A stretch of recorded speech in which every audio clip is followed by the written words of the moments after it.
So, which social media platforms should you use? Well, if you haven't taken my social media content strategy course, then you definitely should because I dig deep into this idea of who goes to these platforms and what are they really used for.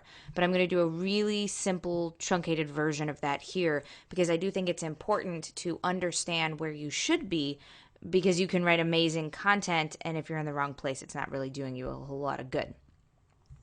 So, we are going to first talk about Facebook, your personal page. This is a place where you ask for support from your friends and your family. Biggest thing, don't promote, ask for help, ask for assistance, ask them to share, ask them to tell you whether or not you're doing something good or not. Ask them, do they know anybody who may fit the profile of who you're looking for? You want it to be a place of support. You want it to be that you are asking them for things that are personal to you, guidance that is personal to you, or to share or to help get it out into the community. Your business or product page is an extension of your website. Think of it as a press release for your website.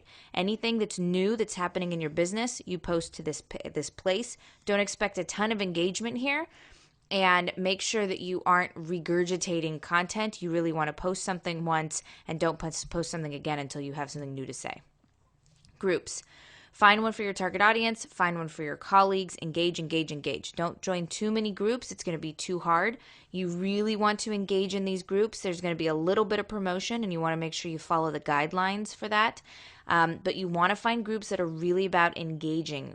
My particular favorite group, if you're a creative entrepreneur, is Savvy Business Owners. It is an excellent view of how a Facebook group can be well run and how much it can actually do for your business without actually promoting yourself in a way that is sleazy. We're promoting ourselves, but we're doing it through engagement with each other, through helping each other, getting business from each other, asking for feedback from each other. It can be a very, very powerful tool. I'm a huge believer in groups, especially Facebook groups.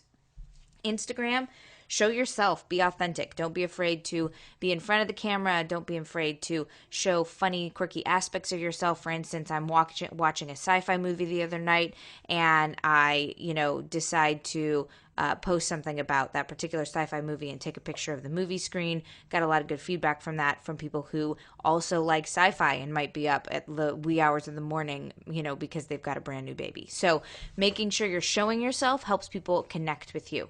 Be dynamically visual. Don't just take a picture of the plate of food, take a picture from above. And we're going to go through all of that about how to be dynamically visual later, but you don't want to be boring. It is a very visual tool. Use comments and hashtags. You can really write out content here. It's a great place for marketing, and hashtags are huge here, and you can't really overuse hashtags in this sense like you can on Twitter. Do contests, challenges, follow Fridays. There's a lot more engagement on Instagram than you would normally think. Twitter page. Don't forget to be visual.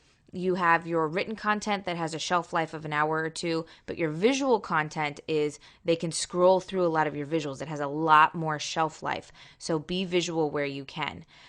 Share others' content. Don't just promote yourself. You're not going to get very far if you're doing that. Thank and compliment often. Go in and thank people for retweeting something. Thank them for following you. All of those things. And you want to tell people that they look great, it sounds great, you're excited about what they're doing, how can you help, those kinds of things. Twitter is also a very, very big place to engage. Use the 1-to-5 ratio. Promote yourself once and then put other people's content out there or relevant information for your target audience 5 times. So 1-to-5 ratio. And try a Twitter chat. Say that 5 times fast, right? Try a Twitter chat because they're very interesting, very engaging. You can really increase your following by doing that, by people seeing your expertise in certain areas. LinkedIn page. They love a good opinion, be inspirational, controversial, or functional. If you decide that you do want to post directly in LinkedIn, make your title really interesting. Make it, like I said, controversial is a big one. If you have opinions, especially things that involve, political things that are happening in the news, time-relevant content is going to really get you the farthest in LinkedIn. LinkedIn groups. They can also be really powerful. You basically follow all the same rules as you would on Facebook. Make sure that you're asking questions you want people to answer, and give free advice and expertise often. You're going to do that way more than promoting yourself, or like I said, you're not going to get very far. YouTube channel, how-tos rule. People go on there because they functionally want to understand how to do something. Screen capture is easy and an effective way to go in and create content. Perfect video isn't always important, so don't go in and feel like you have to spend $1 million to have professional video. There are people that make very good careers on YouTube with just using their phone. Short and sweet, 3 to 5 minutes. Don't have to be long. In fact, most people don't want them to be long. That's really your sweet spot. Biggest thing of all, test it out and see what works. These are all opinions about what works. Really, the engaging and giving of yourself versus just promoting is going to be key to really being successful in a lot of these areas. And we'll go into exactly how you write content that works for each of these social media platforms. But be agile, be flexible wherever you can, and that is going to really give you the most bang for your buck when you're dealing with different social media platforms. So hopefully that helps you understand where you might go and where you might be. Ultimately, Facebook is going to be where most people are. It's your widest demographic. YouTube, Instagram are going to be a much younger, much more visual, creative group. LinkedIn is going to be much more professional.